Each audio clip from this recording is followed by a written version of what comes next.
قربانی رضائے الہی کے حصول کے لیے ان مخصوص 3 دنوں کے اندر مخصوص جانور جو شریعت اسلامیہ میں متعین کیا گیا ہے اس کو ذبح کرنے کا نام ہے۔ یہ بات ذہن میں رکھیں کہ عیب سے جانور پاک ہونا چاہیے۔ فقہا نے ایک سیدھا سا ضابطہ بیان کیا ہے، عیب وہ ہے جس سے منفعت یا جمال زائل ہو جائے۔ جو جانور آپ نے خریدا تو وہ ذبح کے وقت عیب دار ہو گیا، گرا، ٹانگ ٹوٹ گئی تو کوئی ایسا واقعہ پیش آ گیا، ذبح کے وقت جو عیب ہے وہ عیب شمار نہیں کیا جائے گا، تو اس کو یوں ہی ذبح کر دیا جائے گا۔ جو جانور ہے وہ فربا ہو، موٹا ہو، تازہ ہو تو وہ افضل ہے۔ 2 جانور کرنے کی بجائے 1 جانور فربا ہو تو وہ زیادہ افضل ہے۔ شریعت اسلامیہ نے صاحب نصاب پر قربانی واجب کی ہے۔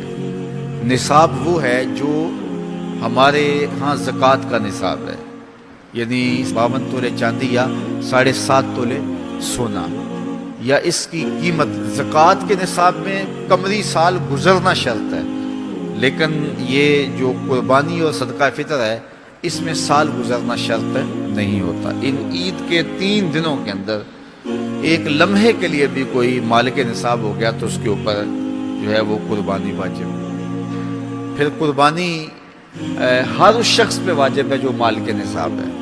بعض اوقات گھر کے اندر کئی افراد مالک نصاب ہوتے ہیں تو سب پہ واجب ہے۔ قربانی واجب آپ نے ادا کر لی اور اپنی طرف سے نفلی بھی دینا چاہتے ہیں تو یہ بھی آپ کو اجازت ہے۔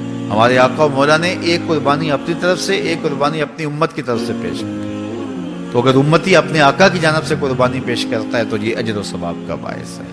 3 حصے کر کے دوست احباب کے لیے، غرباء کے لیے اور اپنے لیے تقسیم کر لیں تو یہ قربانی کی روح کے مطابق ہے۔ سارا اگر خود استعمال کرنا چاہیں تو بہرحال اس کی بھی اجازت ہے، لیکن قربانی کی روح کے منافی ہے۔ جس کو گوشت لگتا ہے اس کو کھال بھی لگتی ہے۔ جس طرح گوشت آپ خود بھی کھا سکتے ہیں تو کھال خود بھی استعمال کر سکتے ہیں، یعنی آپ کھال کا مسلح بنا کے گھر رکھ سکتے ہیں، کھال کو اپنے گھر کی کسی ضرورت میں جو ہے وہ لا سکتے ہیں، لیکن قربانی کی کھال بیچ لیں اور اس کی قیمت اپنے مصرف میں لائیں، یہ نہیں کر سکتے۔ قربانی کی کھال اگر بیچ لی ہے تو اس کے پیسے صدقہ آپ کر سکتے ہیں، کسی دوست کو دے سکتے ہیں، کسی غریب کو دے سکتے ہیں۔ تو قربانی کی کھال جس کو مرضی دیں، لیکن بہتر یہ ہے کہ قربانی کی کھالیں مدارس دینیہ کو دی جائیں، کیونکہ یہ مستحق بہت زیادہ ہیں۔ مدارس دینیہ کے بجٹ کا زیادہ تر انحصار قربانی کی کھالوں پہ ہوتا ہے۔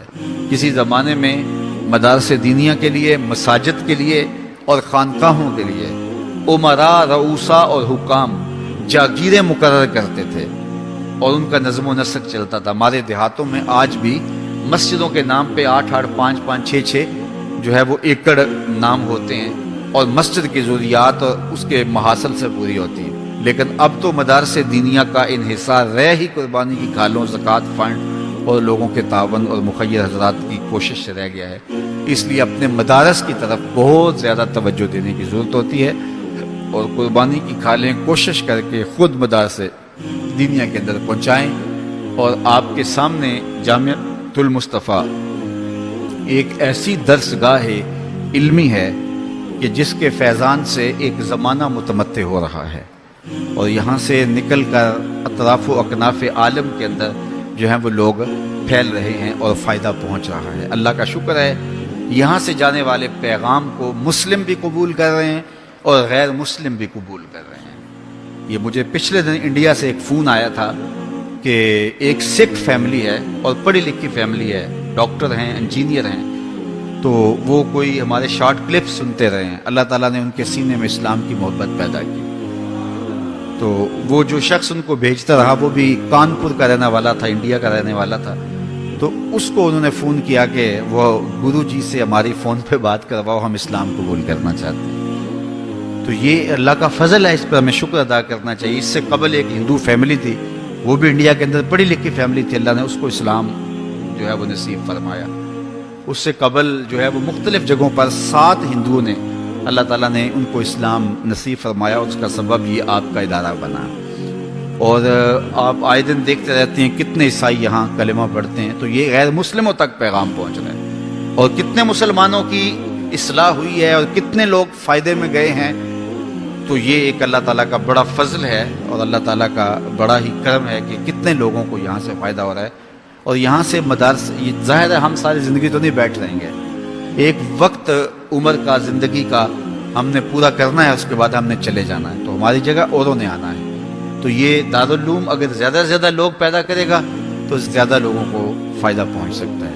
تو اس لیے نہ صرف قربانی کی کھالیں بلکہ اس ادارے کے ساتھ آپ کا ہر طرح کا تعاون درکار ہے. سب سے بڑا تعاون آپ کا اس ادارے کے ساتھ محبت کا تعاون درکار ہے. آپ اس مرکز سے اپنی عقیدت کا رشتہ، اپنی محبت کا رشتہ جو ہے وہ وابستہ کریں. جس طرح عشق کیا جاتا ہے، پیار کیا جاتا ہے، اس مرکز سے آپ پیار کریں، اس مرکز سے آپ محبت کریں. یہ مرکز ہماری عقیدتوں کا مامن اور مسکن ہونا چاہیے، چونکہ اس سے بہت سارے لوگوں کو فائدہ ہو رہا ہے اور غیر مسلم بھی اسلام کے دامن میں آ رہے ہیں اور مسلمان عمل کی راہوں کے مسافر ہو رہے ہیں، اور یہاں سے صاف سیدھا اور پیارا سا پیغام پوری دنیا پہ پہنچ